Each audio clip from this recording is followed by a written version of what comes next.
काली पत्नी की ये कहानी दिल छू लेगी। अरे रानी, तुम सांवली, ऊपर से यह काली साड़ी, वो अच्छी दिखेगी क्या तुम्हारे ऊपर? पहले ही तुम्हारे रंग को देखकर लोग ताना मारते हैं। पूरब रानी को बोला।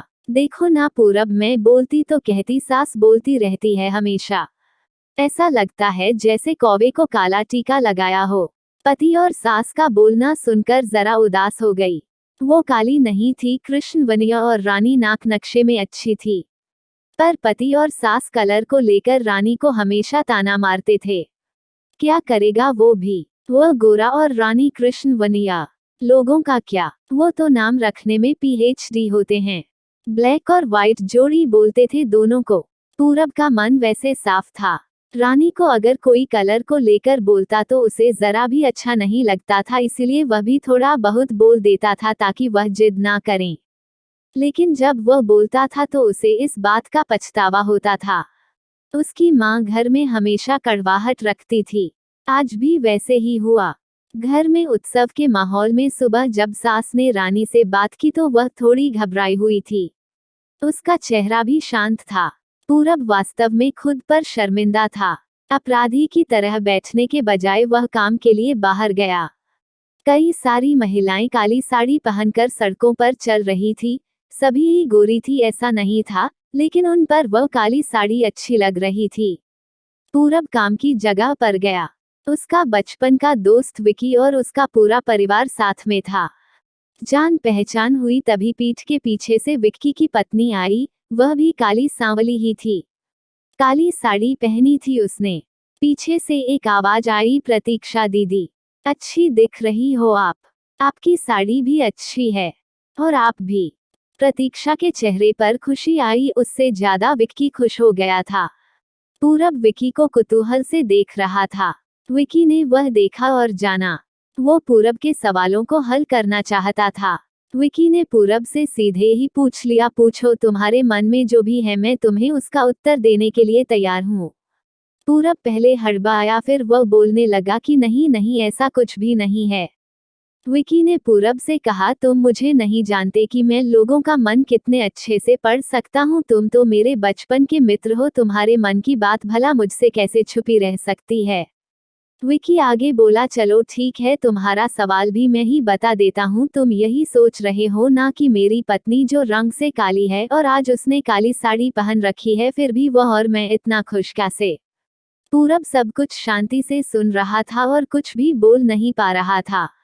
विकी बोला, काला रंग ऐसा रंग है जिसमें दुनिया का कोई भी रंग मिला दे वो कभी नहीं बदलता, यानी कि किसी और रंग की संगत में वह अपना अस्तित्व कभी नहीं छोड़ता। इसी प्रकार प्रतीक्षा भी दिल से एकदम उस कलर के जैसी है। कभी भी रंगीन ना होने वाली लड़की है। वो अपने मर्जी से जिए, यही मुझे लगता है। मैं उसे खुश देखना चाहता हूँ। लोगों का क्या, वह तो बैठे ही है बुरा भला बोलने के लिए। गोरी औरत रही तो छिपकली बोलते हैं, काली होती है तो चूहा या कौवा बोलते हैं। क्या क्या नहीं बोलते लोग। ताना मारने वाले मारते रहे, हमें हमेशा खुश रहना चाहिए। वही मैं अब कर रहा हूँ। वो सुबह मुझे बोली, मैं कैसी दिख रही हूँ? अच्छी लग रही हो तुम। ऐसा बोलने पर उसके चेहरे पर वो कोलगेट स्माइल देखकर मुझे सकारात्मक ऊर्जा मिली। घर से बाहर निकले तो सभी बोलने लगे कि अच्छी लग रही हो भाभी। हम दोनों ने अच्छे मन से यह बात सोची, कोई ना कोई ताना मारने के लिए बोला ही होगा ना, उस वजह से जीने की दिशा क्यों बदले।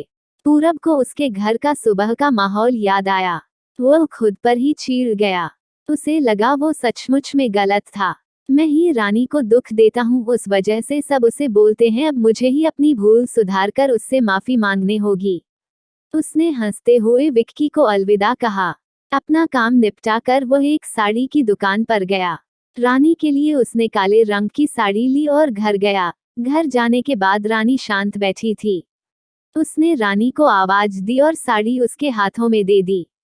रानी को जरा अलग ही लगा।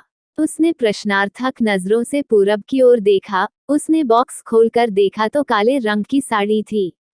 रानी, मैं लाया हूँ तुम्हारे लिए ये साड़ी। आज पहन के दिखाओ कैसी दिखती हो तुम। अच्छी नहीं लगी तो बदल देंगे साड़ी को। देखने तो दो कैसी दिखती हो तुम इस रंग में। रानी को जरा अच्छा लगा। चलो तैयार हो जाओ, जल्दी हम जरा बाहर जाकर आते हैं।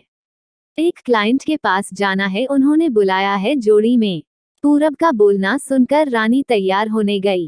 काली साड़ी, उस पर हल्का सा मेकअप और लंबे बालों की चोटी। पूरब भी क्या, पूरब की माँ भी रानी को देखते ही रह गई। पूरब बोला, रानी सॉरी। हाँ, अरे लोगों की बातों में आकर मैं तुम्हें हमेशा बोलता रहा और खरा सौंदर्य किसमें है यह मैं भूल गया था। रंग दो ही है, ये जानकर फिर जीना छोड़ दे क्या? अपनी खुद की पसंद छोड़ दे क्या? तुम्हें काली रंग की साड़ी पहनना बहुत अच्छा लगता था ना, पर मैं हमेशा तुम्हें टोकता रहा। अब मुझे समझ में आया, किसी भी रंग में रंगते वक्त मन साफ हो तो खूबसूरती निखरती है। तुम चाहती हो वैसे ही जियो, मैं कभी भी तुम्हें नहीं बोलूंगा। और हाँ, सचमुच सुंदर दिखती हो तुम। तुम्हारे रंग पर अच्छा खिलता है ये काला रंग।